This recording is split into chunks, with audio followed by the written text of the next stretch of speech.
an Unspoiled Network podcast. This is Spoil Me, covering Elder Empire C, Book 2, Chapters 5, 6, and 7. Oh, I said C, Book 2, but it's also Of Dawn and Darkness. In these chapters, we get to see how Calder meets a few of the people who are part of his crew, actually. And I love seeing uncertain Calder in the beginnings of his journey. He's still uncertain now, but it's different. Welcome to Spoil Me.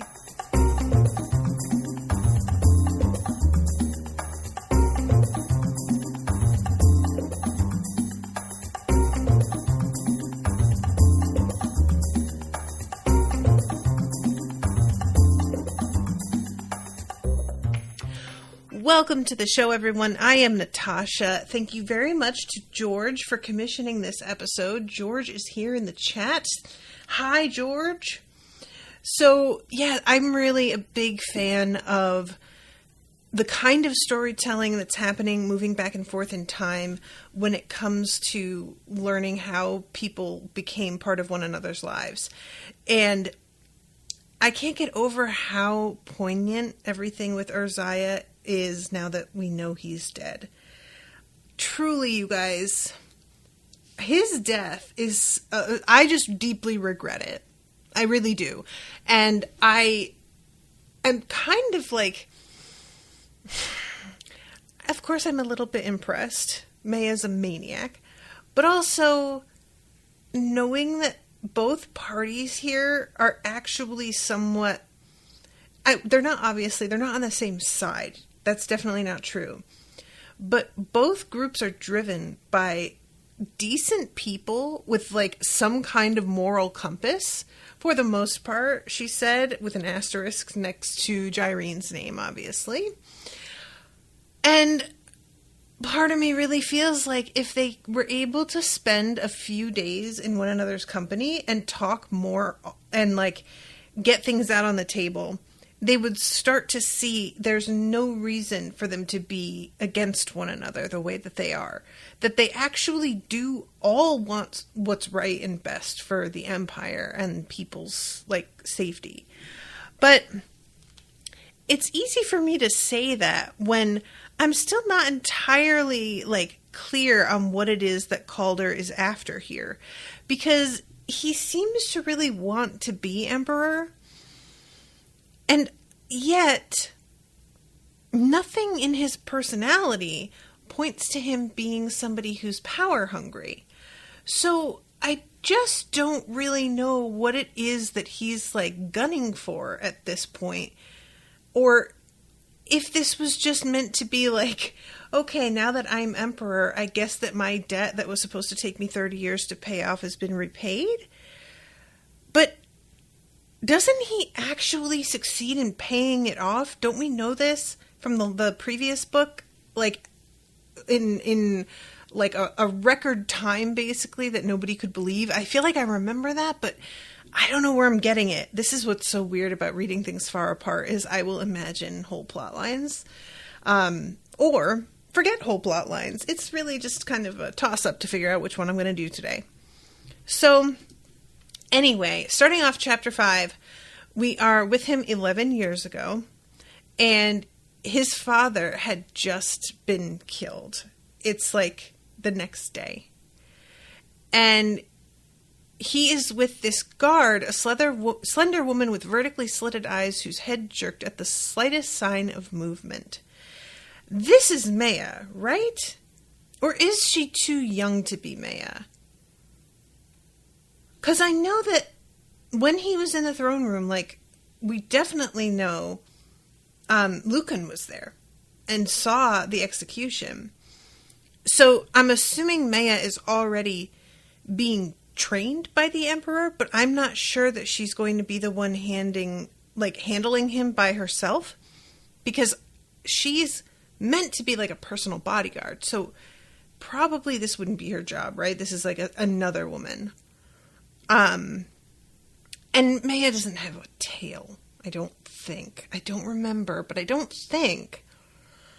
So he is trying to muster up some anger towards pretty much like everybody involved, but especially to Geraldus Teach.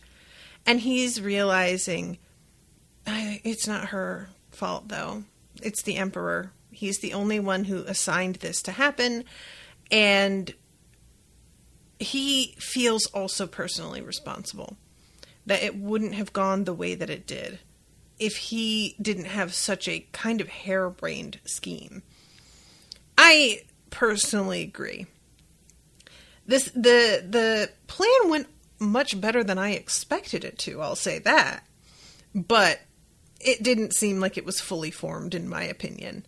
The pair of guards dumped him out on the street as soon as they passed through the gates of the Imperial Palace, and he didn't bother to stand up. The woman pointed with one claw. An Imperial officer has been assigned to supervise you for the foreseeable future. He awaits aboard your ship in the harbor. Do not attempt to leave the city by land, or you will be hunted down. At dawn tomorrow, if you have not departed on your ship, you will be hunted down. If for any reason your officer fails to make his regular report, you will be hunted down. She spoke as though she read from an especially boring grocery shopping list.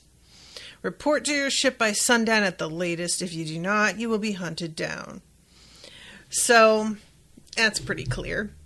Thank you, George is saying, Maya does not have a tail. Thank you, George. And he meets Jerry out there and is expecting her to sort of like lay blame at his feet or otherwise indicate that she doesn't want to be part of this anymore, that shit's gone a little bit too far. He was just taken in front of the actual Emperor. It's not what she signed up for, and it's time for them to go separate ways. And he says out loud here, no one ever stops him. No one can. And she replies, someone should. And he's really not expecting that response. He thought she was going to argue with him and insist on his, the Emperor's wisdom and power and whatever. And she just doesn't. And he thinks to himself also about the fact that with everything that had happened, he didn't even really think about Jerry. He was so caught up in what had gone on and his father's death that she gets driven right out of his mind. And she's not, she's being carried along on this entire wave of events. And he didn't really spare her a thought, while probably she was freaking out wondering what was going on with him. And that sort of contributes to him saying, you don't have to come with me. I know that you probably want to go back to your family. And she's like, what? Why would I do that? And he realizes every fucking weirdo plan that he has ever made, anything that he has done that other people would balk at, she's been 100% game for. And all of a sudden he's like, oh shit, I think I might have got me a ride or die bitch. And this has not yet evolved by this time, but we see a little hint of things a bit later. So this is when they meet Andel Patronus. I love this so much. I didn't know that this was the way things were, and a lot makes more sense now. But it says in the name, he's reading them a, writ of authority, essentially. You are hereby placed under my custody until your obligation to the crown is paid. Until such time you are required to. Then he stops reading and puts it in his pocket and just says, basically, it says I get to do what the fuck I feel like doing. And Jerry asks him how much is the debt. And he says 5,000 gold marks. And Jerry is like, that's insane. What? And Calder's like, it is insane. It's also only half of what I really should owe. What's going on? The ship itself was allegedly 10,000 gold marks. And Andel says, apparently, the Black Watch declined to formally register charges against you, leaving you burdened only with the cost of an imperial prison, which, reminder, he destroyed. And Calder is like, wow, thanks, Mom. I guess that's really lucky, because what would he have done otherwise? 15,000 gold marks. We find out it's basically going to be about 30 years for him to pay back this debt. And that's 30 good years, probably. 30 steady, lucky years. And if it were, like, he would never pay it off in his life, it would just not happen. So, essentially, this debt has tied him in for the equivalent of, like, a mortgage on a home. Because 30-year mortgage is pretty standard. And, I do really feel for him, because having debt like that hanging over your head, as somebody who is in some debt herself, as we all are, because capitalism is a nightmare, it just sucks. It sucks to constantly be aware that any money that you get in your hand is already spent, really. It just makes you feel like you're not in control of anything, that you're spinning your wheels and not getting anywhere. And especially somebody like Calder, who balks at people fucking telling him what to do anyway. It's the fact that he's not only required to pay this back, but that he's going to have a babysitter. It's very, very hard for him to, like, come to terms with this. So he says something about throwing him over the side, because Andel is like, oh, consider me part of the ship. And Jerry's like the anchor. And he says, think of me as the part of the ship that tells you where to go and what to do at all times. Today, we are awaiting a package of considerable size to be delivered to a gladiatorial arena in Urzaia. How long does this trip take? 2 months total, there and back again, for an experienced navigator with a crew. For you, I would say 4 months, maybe 5. And Calder is just... The thing that it says here, Calder had never done anything in his life for 5 straight months. And I find that really fascinating to think about, because I realized, like, a while back, not necessarily that I'm like that, because I've held steady jobs for multiple years at a time, and I've been doing Unspoiled for quite a while, but I do tend to lose interest. And Unspoiled, because it's mine, and because it has evolved and changed, still has held my interest. I love this job. But I understand the sort of feeling of, like, well, I can't just do this forever, like, for the foreseeable future. That's not how I want to live. And yet there would be other people who would be really relieved that it was going to take that long, in as much as, like, well, at least I know for the next 5 months that I have this one mission, and that I have something specifically set out in front of me that I need to complete. And there's a sense of safety to that, especially the fact that Andel is here. Some people would react well. And, like, eventually Calder does react well, because initially he starts looking at the ship and he's like, I don't know what I'm fucking doing. I have this attachment to the ship that I can't control and don't really, like, understand. I don't have any idea what kind of provisions we need, what places we're going to be able to stop and restock if we can at all. Like, just all of this is just so overwhelming to him.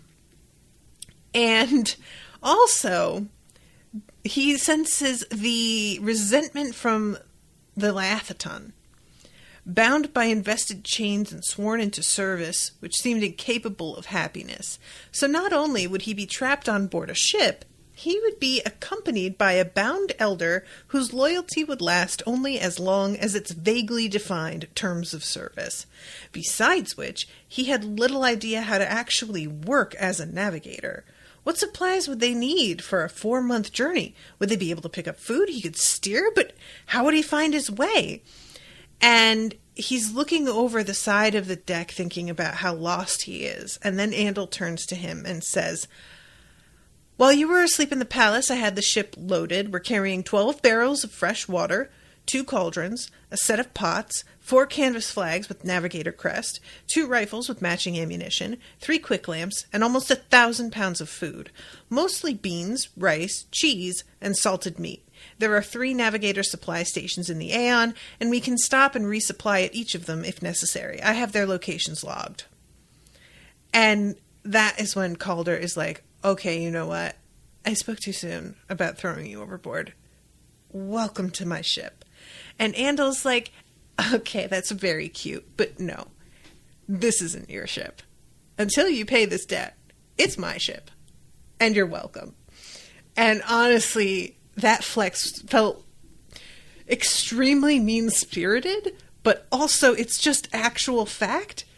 And so, you know, there's a part of me that was like, man, you couldn't have just like, but no, why should he? Because Calder's acting like he's just going to be able to live his life. That's not going to happen. So, yeah, there's also a part of me that is just like, wow, Andel, you were just really kind of aggressive in a way that I wasn't expecting. But I should have known. It's just that I attributed a lot of the, like, vibe between him and Calder to being kind of like having grown affection for one another, and seeing that he was just like this from the start, and the fact that it wasn't affection, it was a feeling of superiority because he is in a superior position. It gives a different flavor to all of those interactions in a way, you know? George in the chat, he says, I love an assignment. If I don't think about it too hard, an arranged marriage sounds amazing. You know, like, and this is something that it's really weird because, like, you can have very dramatically different attitudes about that depending on the part of your life it involves, too. Like, to me, I feel like somebody who wants to be in control and is kind of, like, really a control freak sometimes. At the same time, though, I am such a rule follower. I love having authority figures that I know exactly what the markers are to reach in order to impress them and get approval. That is really appealing to me, and I miss that feeling sometimes with the job that I have because I am my own, like, superior. And let me tell you, impressing myself does not happen often. It is rare. So I understand that feeling in some ways. And then there's other parts of my life that I'm like, well, I'm doing this job because I can't deal with people telling me what to do. It's just kind of a no-win. So I have to learn how to, like, balance each of those parts of my personality. It's tricky. So they get up on the ship, and it says that he goes back to the house and his mother isn't there. They only had a vague idea what had happened to her, and the rumors were sending them into a panic.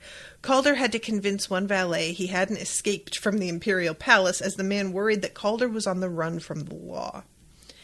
And I don't remember what it is that happened to her.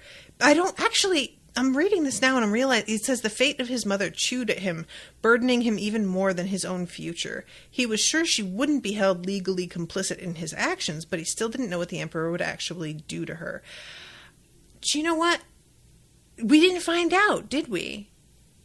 I thought I had just forgotten, but I guess he doesn't know. I can't remember if we've, like, since seen her in the future, either from his perspective or Shara's perspective, but if we have, I don't recall. Okay, so he goes back to his ship and is kind of thinking to himself, it is my ship though, isn't it? Like, he's having some trouble here, especially being soul-bound to it. Like, it's a weird thing to know that your vessel doesn't technically belong to you. Oh, okay. George says we have seen her in the future on Nikothi's Island in the first books. Oh, okay. I vaguely remember that now. Yes. All right. Thank you, George. So he sees these 2 dudes that are going to be accompanying them, and they're basically both absolute monsters. They're huge, jacked men. And for a moment, he's looking at them and he's just like, what is going on with them? And eventually fucking spots the little emblem on their, I think they're like shirts, and realizes, oh my fucking God, they are champions. And champions are basically like legends.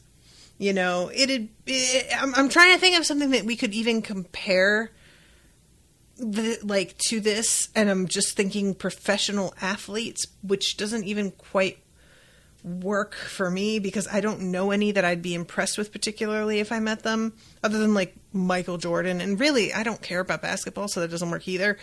But it's just it's like meeting a celebrity, but it's a celebrity who exists in a totally different realm, more so than a human regular celebrity does.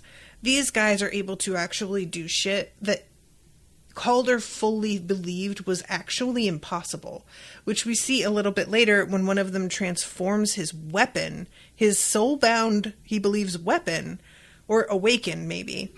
But it's not supposed to be able to do that, and he watches it happen while thinking that shouldn't be possible, and doesn't have a way to explain it other than, I guess, that when you're a champion, shit works different. And I love that this discovery of who they are is followed by several different quotations that he is remembering about the champions. It's a very interesting, like, the idea of having Calder be somebody who is so well read and has such a good memory so that he can remember quotations like this is a really, really smart way to info dump within your story while making it not feel like that's what's happening. And especially because, like, often it falls to some other character to do this sort of thing.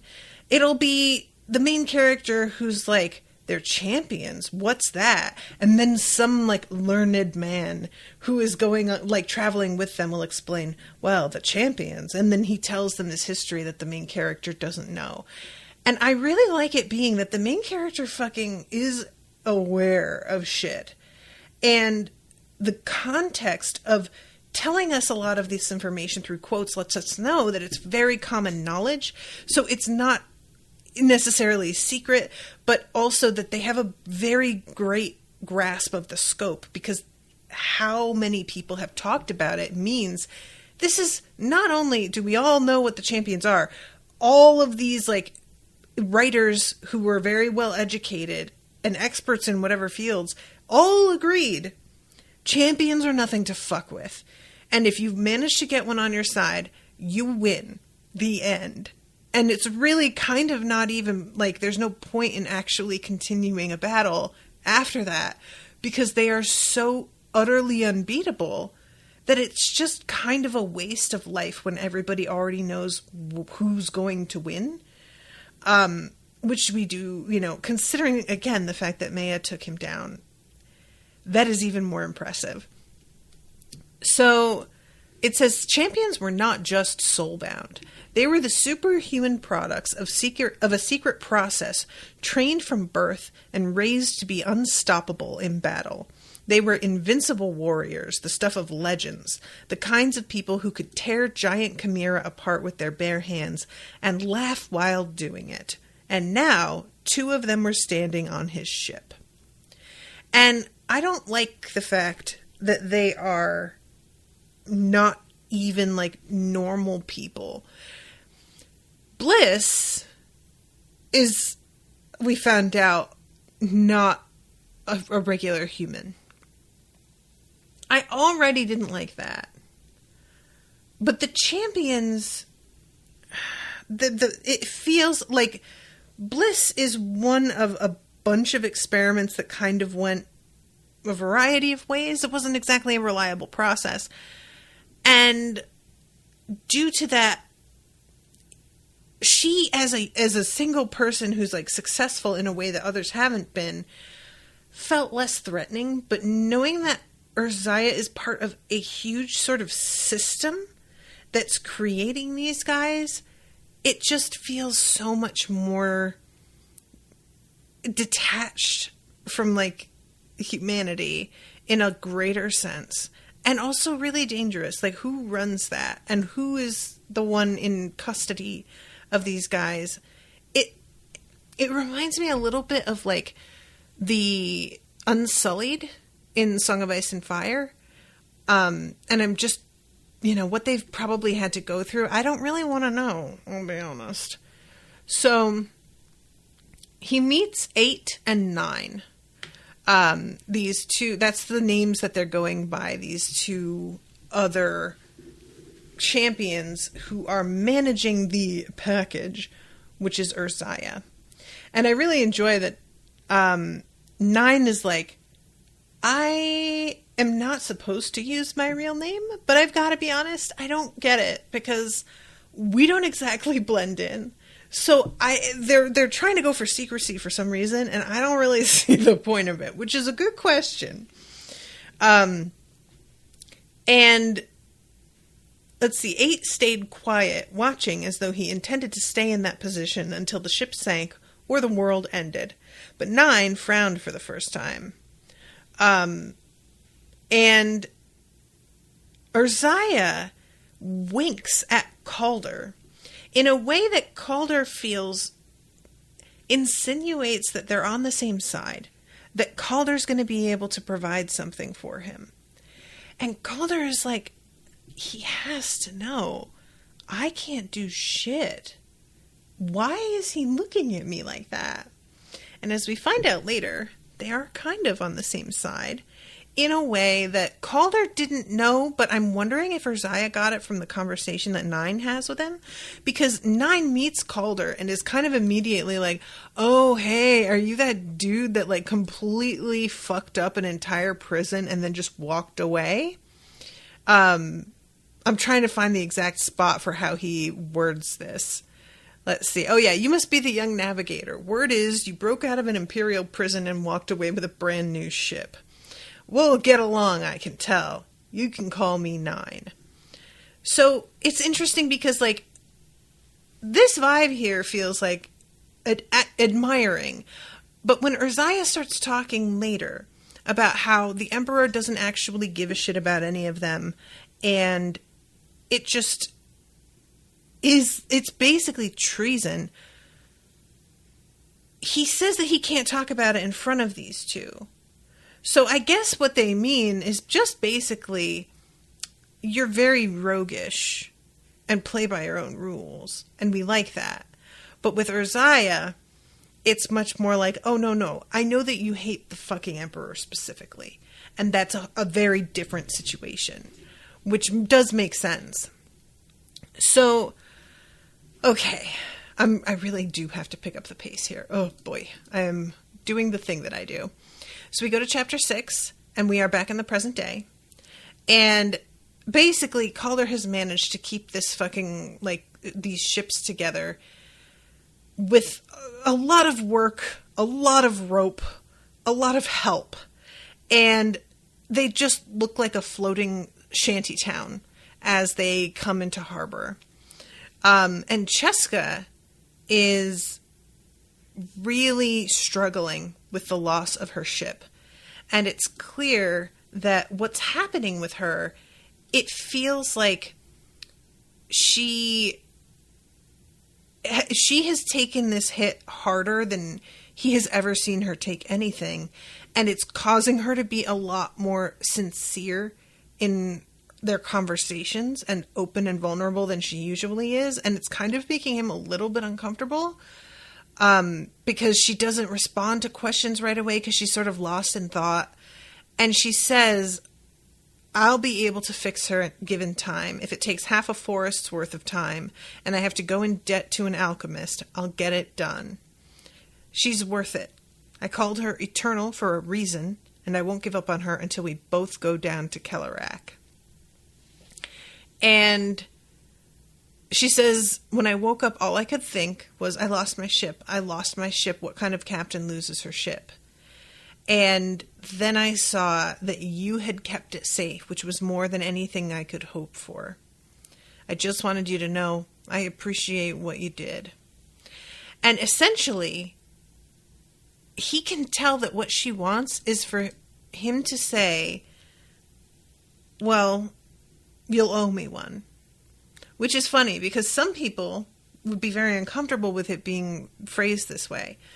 But her knowing that there's like an actual debt that she can balance somehow is giving her comfort, and Calder can understand that.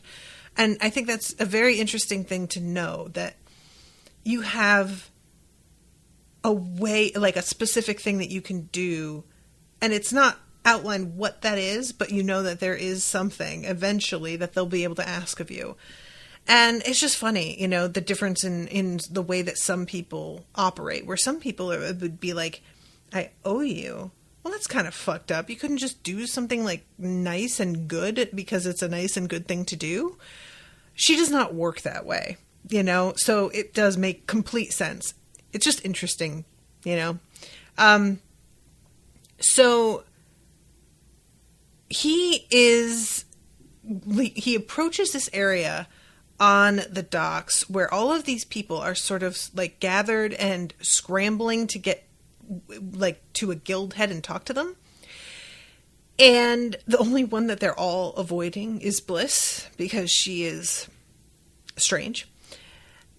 And he goes up to her and hears her saying, I'm needed urgently at the palace, but I need the Imperial Guard to admit me, which requires Gerald's Teach, and Teach is being distracted. Should I remove the distractions so she can focus on the greater good?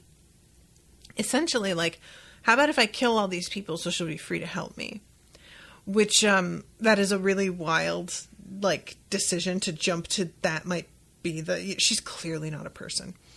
So Calder decides to try and distract her.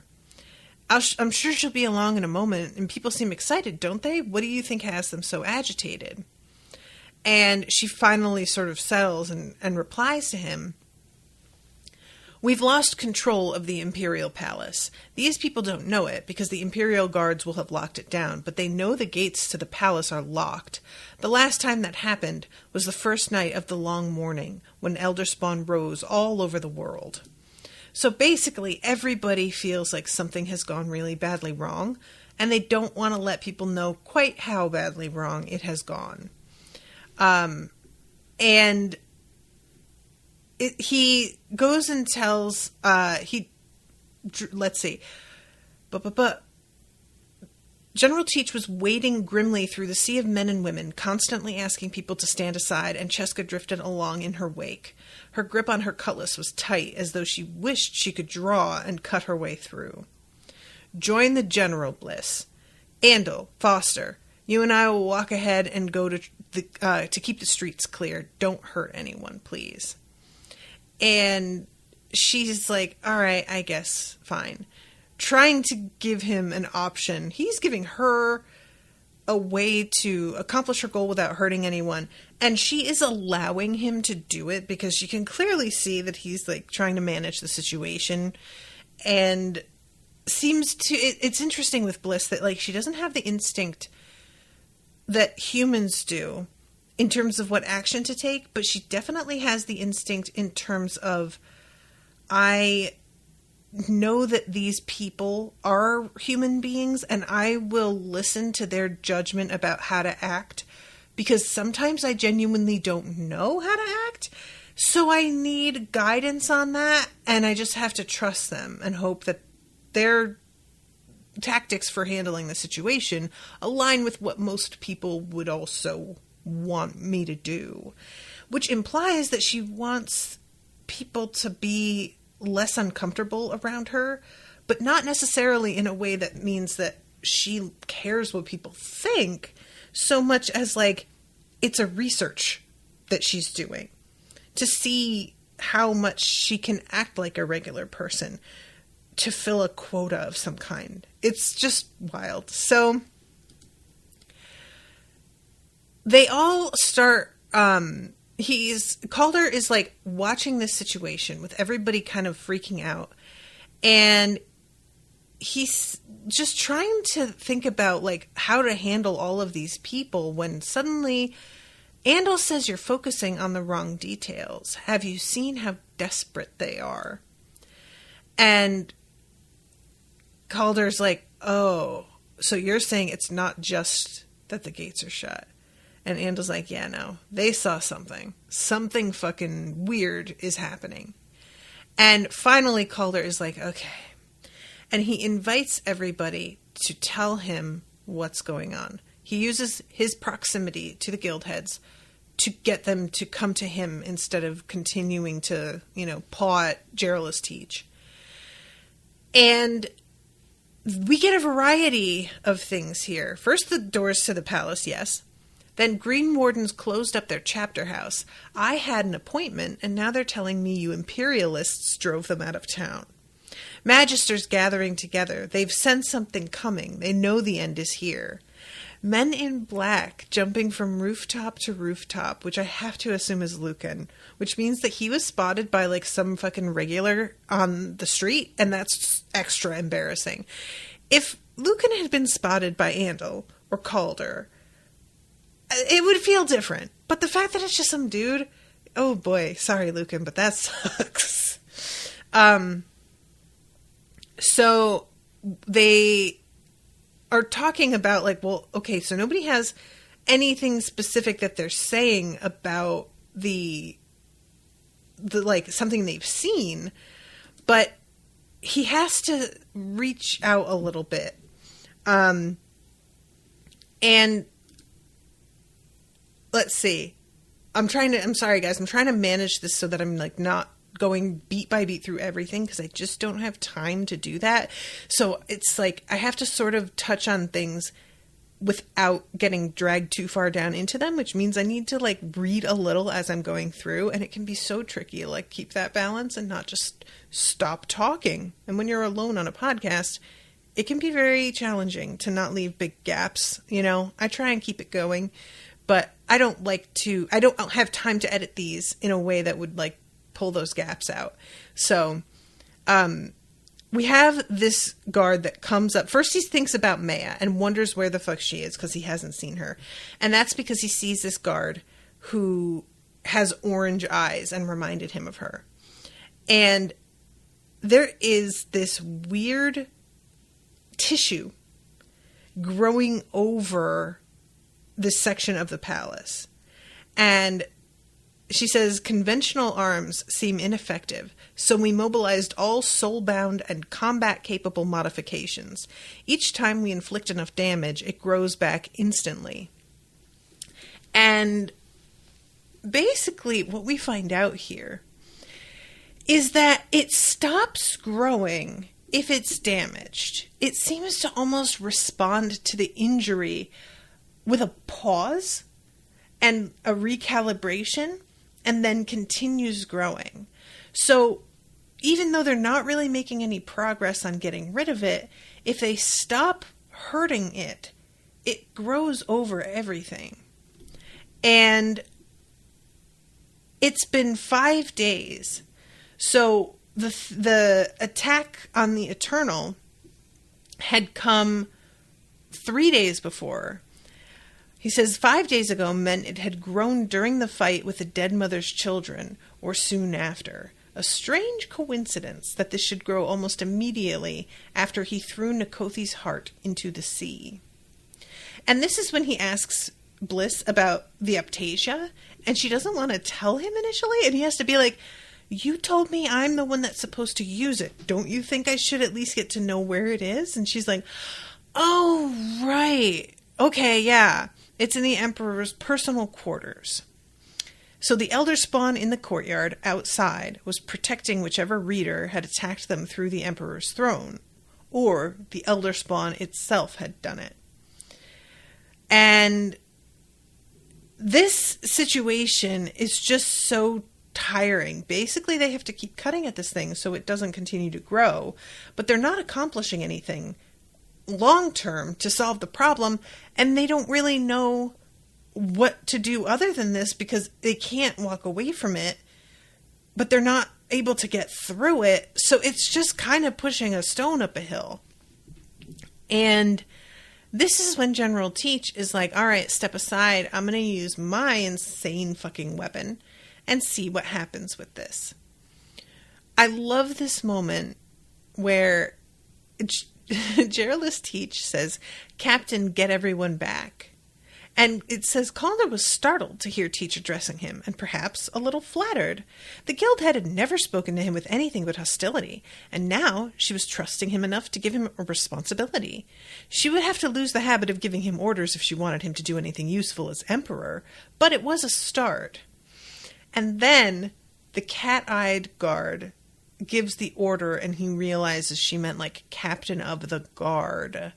And he's like, oh, right. And he had started to like raise a hand to yell, and he puts his hand down and just tries to hope that nobody noticed that's what he did. And that is one of those little moments that's so funny because it's like truly embarrassing. I can completely understand how he's like, I really hope nobody saw that. But also, I think we've all done the thing where somebody's waving at us and we think it's for us and we start to wave back, and then we realize it's somebody behind us, or somebody is speaking and we respond and they're not talking to us. They have like an earbud in or something. It was just such a relatable little moment, and I found it really funny. So this is when Teach draws her weapon, and it says, "Light itself suffered," which is such a good line. Light itself suffered as the blade seemed to wash everything in shadow. Calder's vision grew slightly fuzzy, as if everything shook, but the world felt deathly still. But to his reader's senses, death, decay, execution, blood, carnage, war. He pulled his mind back. Even the shallowest reading revealed Tearfang's deadly history, and if he looked any deeper, he wouldn't be able to focus on anything else. So he uses this to draw a line on the elder flesh. It really, like, at first, it says, "No sooner had the black scratch appeared than the entire outer layer of the building blackened and sloughed off, filling the courtyard with piles of dead and rotten flesh." So at first, you're like, nice, this is really working. Foul liquid splattered everywhere, bringing with it a stench like corpses dissolved in acid, which can't say I can really fabricate an idea of what that would smell like, but it sounds bad. And Calder's shoes were splashed with black goo, but he's like, I'm going to burn my clothes later, it's fine. And he does. More of the structure was exposed now, surrounded by pieces of raw pinkish flesh. Teach drew back her sword for another blow, stepping forward to drive the sword in, but an agonized shriek held her back. And basically what happens here is that the flesh it retaliates and attacks her. It also increases its rate of growth somehow. And Teach says to Bliss, "Hey, what do you think?" And she says, "I will examine it tonight. By morning, I'll know what to do." Which I'm very curious, like, what connection she has that she can figure that out when apparently nobody else has been able to. I absolutely trust she has the knowledge, but I'm interested in where it comes from and why. If it's something about her education, if it's something about an ability that she has that means that she can sense things like a reader could with a creature like this, or if it's the thing that she seems to like talk to, the like connection that she has with the other elder that would tell her, you know? But Calder has to like basically go to bed knowing that he's in a building that's slowly turning against them, which is very uncomfortable. And then we go to chapter 7. We're back to 10 years ago, and Calder and Jerry are trying to chart a course without Andel's help, because they are feeling like Andel is basically telling them what to do, and they are continually listening to him in a way that is starting to make Calder feel like he is too much in charge. And I feel like I need to re-establish the fact that I'm the captain, that I'm in charge, even though we all know that's not exactly true. And so they're attempting this like charting of a course charting. God, my whole tongue just twisted around. And not really doing very well with it. Not only is that proving to be a lot more difficult than he thought, but also controlling the ship itself with his soulbound abilities is a lot trickier than he was expecting as well. And he's just thinking about how when you meet people with this ability, they make it look so easy that you assume it's a really intuitive thing. And it turns out not really quite so much. Or maybe it is and he's overthinking it right now because he's not comfortable. It could go either way, I guess. And it says they were a month into this journey and Andel had guided them the entire way. At this rate, Calder would be relegated to a passenger. He refused to let that happen and Jerry seemed to agree with him. So at this point, they're realizing that they've both made a mistake because they each tried to chart this course and they each wound up in a different place. And he's looking at Jerry and just like thanks her for coming with him, thinking about how he's responsible for her being here. And it's like guilt, but it's not as acute as guilt. It's not feeling like he did something wrong exactly, but just the fact that like this is a consequence of the things I've done. And I do have to look at that. And she mentions anywhere's better than with my family. And he thinks back on how her attitude towards her family has never really seemed like she misses them or cares about them. Her father, it's like sometimes she speaks about him fondly. But it doesn't, and when he asks about them, she starts rubbing her emerald earring. It says an absent gesture, which we know it's not. It's really interesting to me that Calder is so good a reader and he doesn't pick up on her earring at all. And I'm not sure why that is. I don't know if that's been explained, but it does seem like something that wouldn't he be able to tell something was up with it? Or is it the fact that it's piercing her skin, masking the intent a little bit? Does it mean that he can't read it as well? Like this is a thing in Mistborn where you can control metals if you are an allomancer. If you're, a Mistborn really, you can push and pull on them unless they are embedded in flesh. Basically an earring or bracers that like sink into your skin or spikes, things like that are untouchable. It's only metal that is out in the open. And I'm wondering if that's something that factors in for readers as well, but I don't know. I don't really feel like we've come across an invested object that was a piercing at the same time. So this is when she tells him that she's told her parents about him, which she's really startled by. And she's like, dude, I've been spending a lot of time with you. You don't think they wanted to know all about you?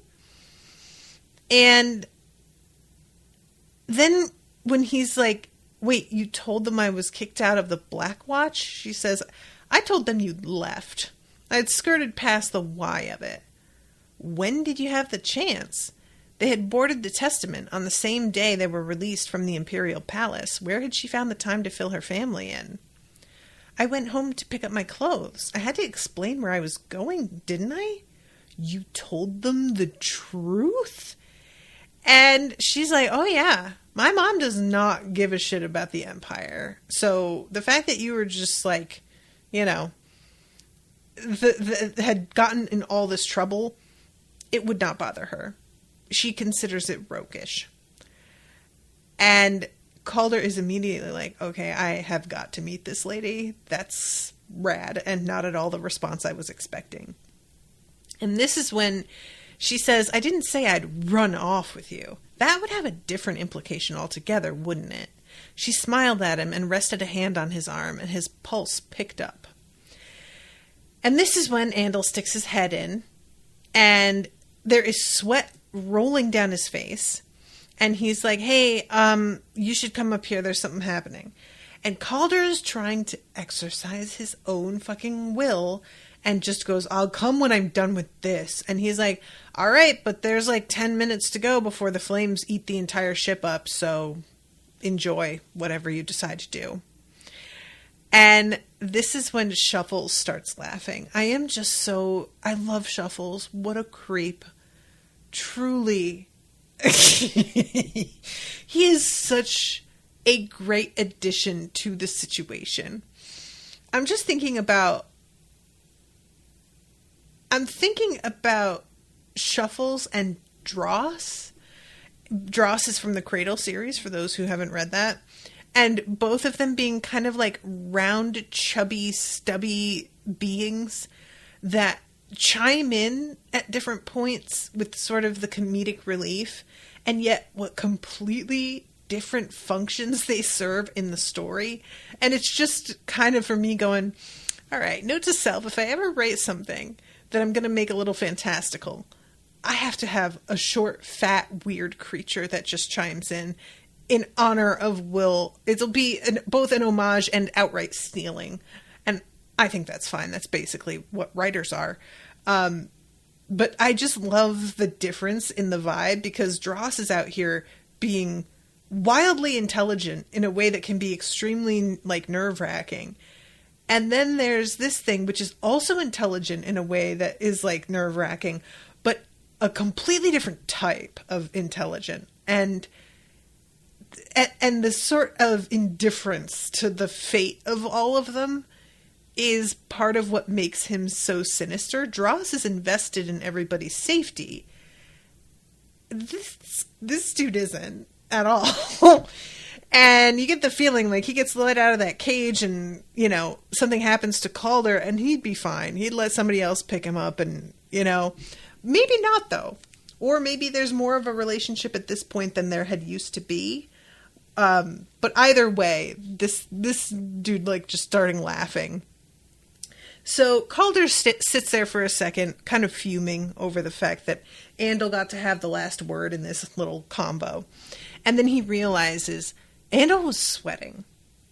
And he's thinking to himself, I don't feel anything to indicate that the ship's on fire. But he was dripping sweat, so there's got to be something.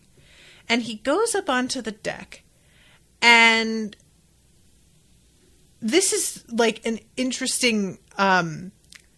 he opened the door to an oven-hot sunlight as bright as an alchemical flare. Calder felt a fresh round of familiar panic. A constellation of flames danced over the ship just out of reach of the mast, too bright and white to look like ordinary fire. They weren't traditional tongues of flame, either. Pyramids of fire drifted in stately laps overhead, spinning around cubes, spheres, twisted nests, and undulating snakes. This fire could take on any shape, it seemed, except what was natural. And then he starts to see a pattern, cycling in a way that keeps them orbiting the ship. As the testament moved, the flames followed effortlessly. So, at this point, Calder has tuned into the vibe of the ship. And the ship is panicking because it wants to fulfill its purpose as a ship. And flames are basically kryptonite. You know, it's the one thing, fire on the sea, not something that you want to deal with. And Urzaia appears to be asleep because there's one dude, 9, or no, is it 9? Yeah, because 8 doesn't really speak very much.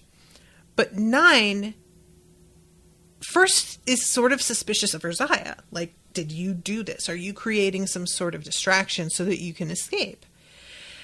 And Calder, he asks eventually, like, hey, Calder, is this normal?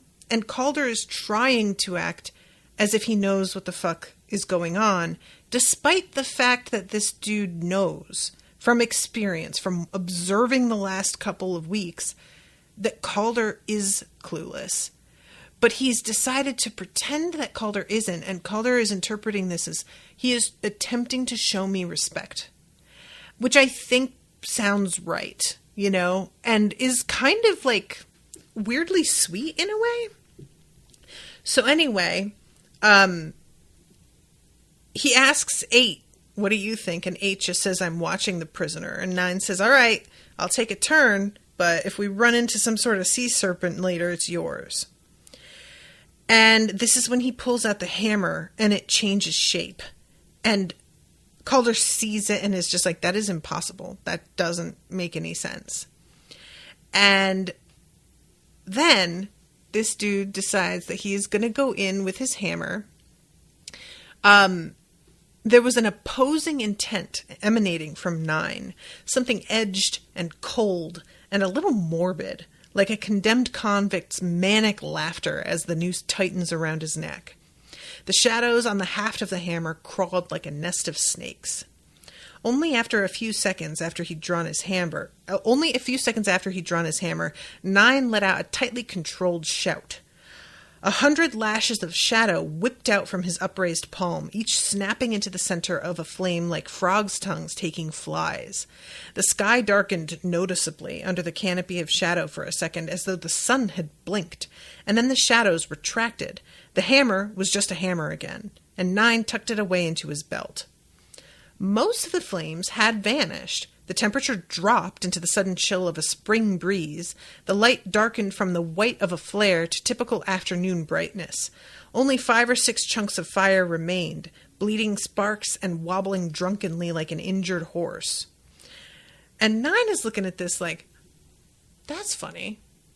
I really would have thought that works. And then all of a sudden there is like a shrieking sound inside Calder's head. He managed to shout a wordless warning before the unseen force retaliated. The floating shapes of flame struck 9 like half a dozen bolts of orange-white lightning. The champion ignited. Which sucks. So Andel goes to the barrel of seawater in an effort to find something to put this guy out. Calder is like, that is not going to be fast enough. This guy is on fire. And he uses his connection with the ship to basically animate a rope to slap the guy overboard into the water. And the whole like moment here, I know what he's doing, and I think it was the right call, and it was very smart. But if you are the guy getting just thrown off the ship, I don't know if you're like processing right away that the guy's trying to save your life, you know? I just wonder what he was thinking in that moment. So 8 is understandably agitated by this. He takes his eyes off Urzaia here. And either they didn't see 8 as much of a threat compared to his partner, or he hadn't yet attracted their attention, but they seemed to ignore him. Wind spiraled around the shield, carrying the icy bite of winter. In seconds, frost coated the shield, and snow swirled around 8's entire body. The few remaining flames froze in their tracks. Once again, the hostile intent in the atmosphere congealed. The invisible eye had returned, watching the champion. When the fires struck again, just as they had with 9, 8 was ready for them. The lights crashed down like orange lightning, but the pale, bald man was even faster. His shield blurred, and 6 sprays of campfire sparks blasted back from him. He'd swatted all of the flames from midair at the same time. Faster than Calder's eyes could process, he'd struck at least 6 times. And Calder is just like, oh my god, oh my god. Oh my god, it's a champion. That's what champions can do. Holy shit, I gotta get me one of these. I have got to. And then immediately follows it up with like, with what, bitch? You are $30,000 in debt. Or actually 30 years in debt, 5,000 in debt. And kind of comes back to reality. So 9 gets rescued from the water. And I almost forgot. Because this guy does this, cuts them away. The sparks fell to deck, taking with them the heat and unnaturally bright light. In fact, the air on deck was still being cooled by the blizzard 8 carried on his shield. Before Calder, Jerry, or Andel could say a word, 8 had already stripped his vessel off his arm and tossed it down. Without a second's hesitation, he ran to the railing, obviously prepared to vault over. Calder couldn't help a certain sense of smug self-satisfaction seeing that. He'd actually thought faster than the champion. Under Calder's control, the rope ladder drifted up the side of the ship, carrying Nine's body. So, yeah, he has this moment of just like, I've got it and I thought of it before you did. So they have to take Nine down so that he can recuperate because he has been very badly burned. And he's on deck thinking about the weird emotion he's experiencing where he's like overexcited and like it's clearly an adrenaline rush. And he's thinking about how he's sort of smiling, but there's also an element of like fear and a grimace to it. And all of a sudden, he hears a voice say, "That was well done." And he looks over and it's Urzaia, who is awake. And he knows what these things are. They are not chimera or elder, but something born of the Aeon. They have order, patterns. They like to straighten things that are crooked. It said they're drawn to lost ships, and they will guide you towards right paths. And for a moment, Calder is like, wait, we destroyed something that was going to try and help us? And Urzaia is like, they were going to try, but they don't really get what, like, helping humans is even really about. So I have seen a lot of burnt ships adrift in the water because they couldn't withstand the fire. They aren't lost anymore, so I guess the flames did what they wanted, but it's certainly not what we would want. So it is for the best. And then Urzaia says, "I said you did well. You saved that man, the one who pretends his name is Nine. He may have survived the burns, but he would have spent a long time healing. It will not take so long now. He owes you. You react quickly. That is good. Make decisions quickly, act quickly, and you will be a good captain. I almost said captain. If you listen to your crew and not the Emperor. He makes decisions for our guilds, but he does not care about us." And Calder is like, all right, man, level with me. How did you wind up in this cage?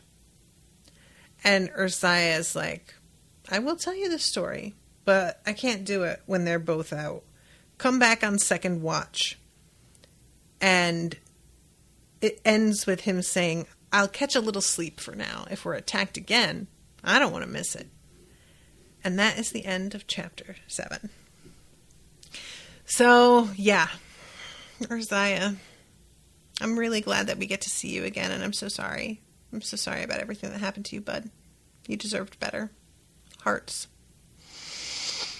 Ooh, I'm sorry. George was commenting and I missed it. Will has talked before about how he uses these little side characters as a crutch for exposition. Like Dross can explain things, Lyndon can talk with Dross so he's not just thinking to himself. Yeah, it's a really smart... Like, anything that you can do to make exposition feel more natural, it's pretty rare that it doesn't work out unless you're being so obvious about it. Like, a character only ever appears to give exposition, and that's, like, their role. And then it feels clunky. But... he says, with these books, he tried to not rely on it, but we still get Shuffles, so I wonder if there's an edit where Calder talks with Shuffles. I could see that being in bloopers. Does he do bloopers for these books? He doesn't, right? I can't remember if they were at the end of the last one, but I don't think so. All right, I'm going to wrap up, but thank you again very much to George for commissioning this episode. Appreciate you a lot. I'm going to be having a lot of slots open soon, so if anybody wants to get in touch about starting something... especially if they're able to, like, fully fund it, that usually gets priority over something that's going to be commissioned piecemeal. Get in touch at unspoiledpodcast@gmail.com, or there's also on the website, you can go to the Spoil Me section and learn more about how that works. And with that, I shall leave you. Thank you guys again, and toodaloo, motherfuckers.